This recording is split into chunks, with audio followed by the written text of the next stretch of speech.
October 24th, 1953. A quiet neighborhood in Crosse, Wisconsin. 15-year-old Evelyn Hartley was babysitting on a cool fall night. Books by her side, a sleeping toddler upstairs. Everything seemed ordinary until it wasn't. Her father expected a check-in. It never came. When he arrived at the house, what he found was chaos. A blood-stained room, overturned furniture, a broken window, and no trace of his daughter.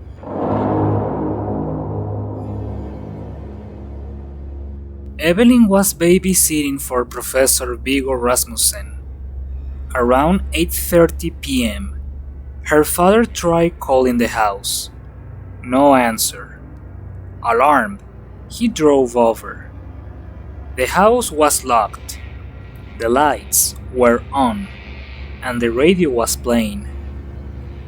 Inside, the living room told a violent story. Evelyn's school books were scattered. One shoe was near the couch. Her glasses were snapped in two. The other shoe was found in the basement. A basement window had been pried open from the outside, and a ladder was placed under it. Blood was smeared on the windowsill and found in the jar. A bloody handprint stained a neighbor's garage. Police brought in bloodhounds. The dogs followed Evelyn's scent for 2 blocks to Cooley Drive, where it abruptly ended. She had been dragged or carried, stopped twice, and then vanished into a vehicle. Witnesses later claimed to see a green Buick driving erratically around that time. In the backseat, a girl slumped between 2 men. The response was immediate. Over 2,000 locals combed fields, barns, basements, and highways. Police set up roadblocks. Gas stations were told to inspect all cars.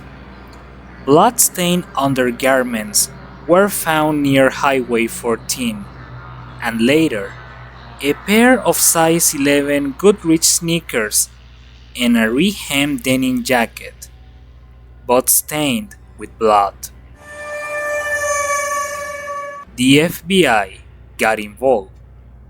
Over 1,200 people were questioned. Polygraph tests were conducted en masse on students and teachers. The search became one of the largest in Wisconsin history. Yet, Evelyn remained missing. I want to make a quick pause here. If you made it this far into Evelyn's story, thank you. And if you're finding this as haunting as compelling as I do, consider giving this video a like or drop a comment with your thoughts or theories.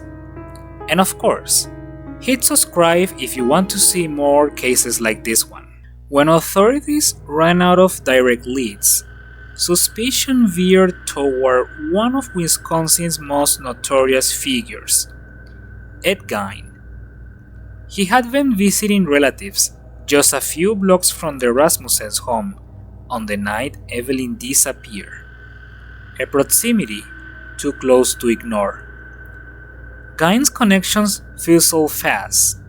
He failed 2 lie detector tests and denied involvement. A full search of his Plainfield property yielded 0 trace of Evelyn. By November 1957, authorities publicly cleared him of any connection, not only to Evelyn's disappearance, but also to that of Georgia Weckler in 1947. Moreover, analysts point out that Evelyn's profile and the nature of her disappearance didn't match Gein's known modus operandi. He primarily targeted women closer to his age group and used a firearm, with great desecration playing a role, none of which aligned with what happened to Evelyn. Fast forward to 1969. A bar conversation catches real attention.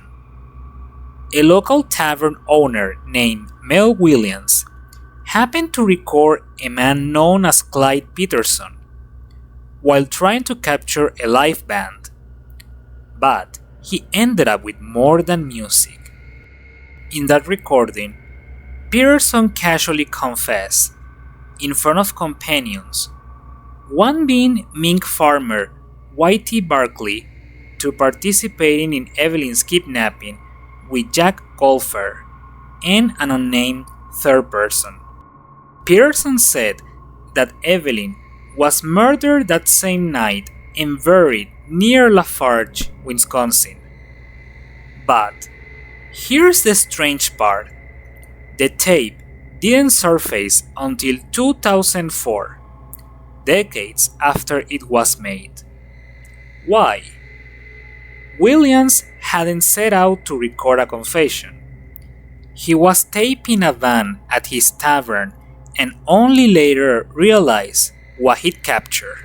Many believe he dismissed it as drunken bar talk, or perhaps he feared retaliation if he went to the police. The tape reportedly sat in his personal collection until after his death, when it was finally handed over to authorities. By then, every man named in the recording was already dead.